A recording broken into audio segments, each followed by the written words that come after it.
everyone. This is Stephen Balch, your instructor for Principles of Marketing at Ozarka College.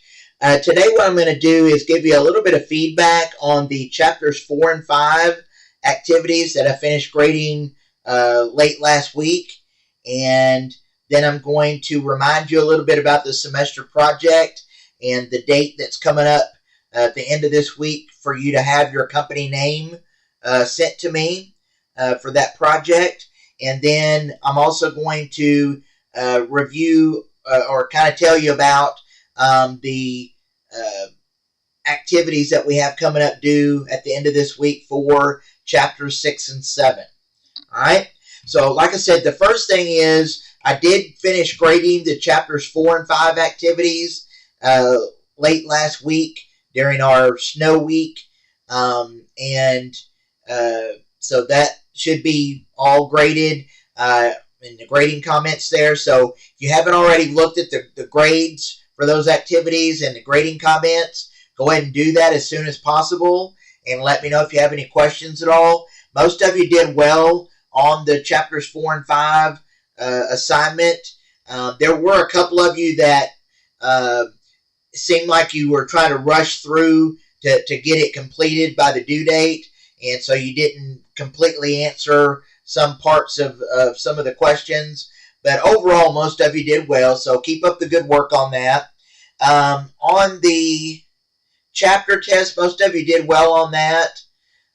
Just remember, you can take those tests as many times as you want to up until the due date, and your highest grade is automatically recorded on those. And then the discussion that we had for chapters 4 and 5, if you remember, it dealt with U.S. firms entering developing global markets like India and so forth, and other developing countries. And so we kind of talked about how the approach that U.S. firms normally take when entering those developing markets.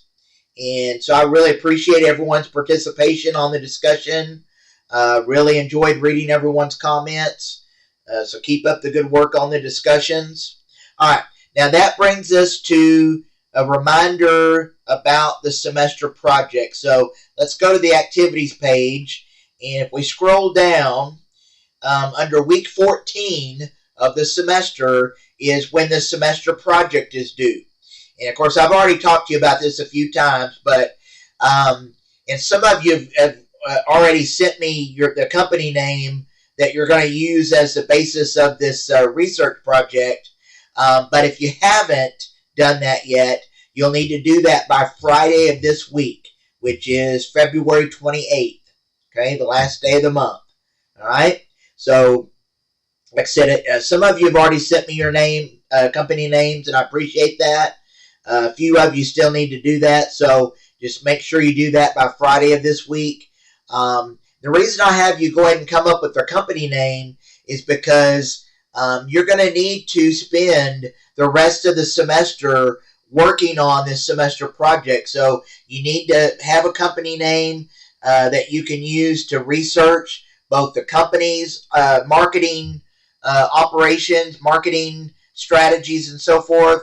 And activities, but also the industry activities as well, because part of the marketing plan or marketing activities that you're going to need to research and report on are not just the company's marketing activities, but also how they actually operate within the industry that they're in. Okay. For example, you'll have to kind of look at things like market share in the industry and so forth, spending on marketing as it relates to other companies in that same industry. All right. So, like I said, be working on that semester project. Let me know if you have any questions at all, and I'll be glad to answer any questions that you have. But like I said, go ahead and send me your company name by Friday of this week, February 28th. Now, also, something else that's due by Friday of this week, February 28th, is the Chapter 6 and 7 activities. So we've got the 6 and 7 assignment, test, and discussion, all due by Friday, February 28th as well. All right, so be working on those now. Let me tell you a little bit about what's going to be covered in Chapters 6 and 7. Chapter 6 is going to cover the consumer decision-making process. All right, there is a kind of a step-by-step process that consumers go through when making purchase decisions, and it is important for marketers to understand that process so that we can more effectively target those target customers that we're trying to reach. All right. Also in Chapter 6, we're going to look at different types of consumer buying decisions. For example, there are some decisions that are very easy for consumers to make. Those are called routine response decisions.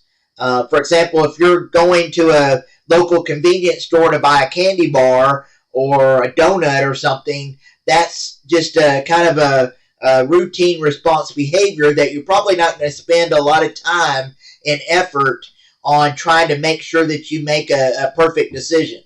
Whereas there are other decisions that are highly involved. For example, if you're going out to purchase an automobile, that represents a much higher risk to you than a candy bar.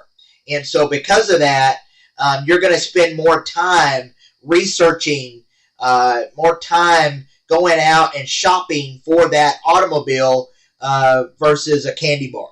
Okay, so that's something else that you'll learn about in Chapter 6 are the different types of consumer buying decisions. Also in Chapter 6, you're going to learn about the consumer involvement in buying decisions, which kind of goes to what I just kind of talked about as well. And then finally in Chapter 6, you're going to learn about the influences that are out there on consumer decision making.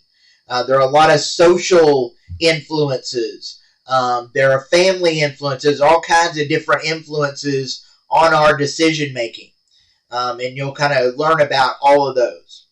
And then Chapter 7 covers business marketing. And you'll learn about the major types of business customers. You'll learn about business versus consumer markets.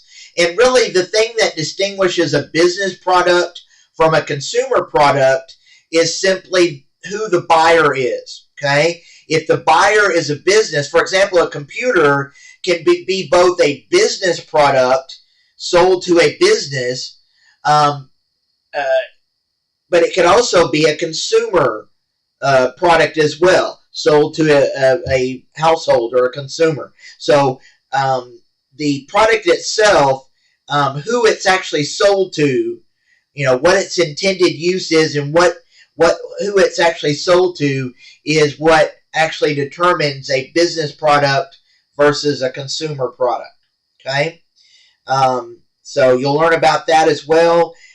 You'll also learn about the various types of business products. There are various types that you'll talk about and learn about. And then the very last part of Chapter 7 deals with business buying behavior. There are quite a few differences in the way that businesses go through their buying process and their buying behavior versus consumer buying behavior. So you'll learn about some of those differences. Okay? All right, so that's Chapter 6 and 7. So be working on those activities. Let me know if you have any questions. Again, get me your company name by Friday of this week as well.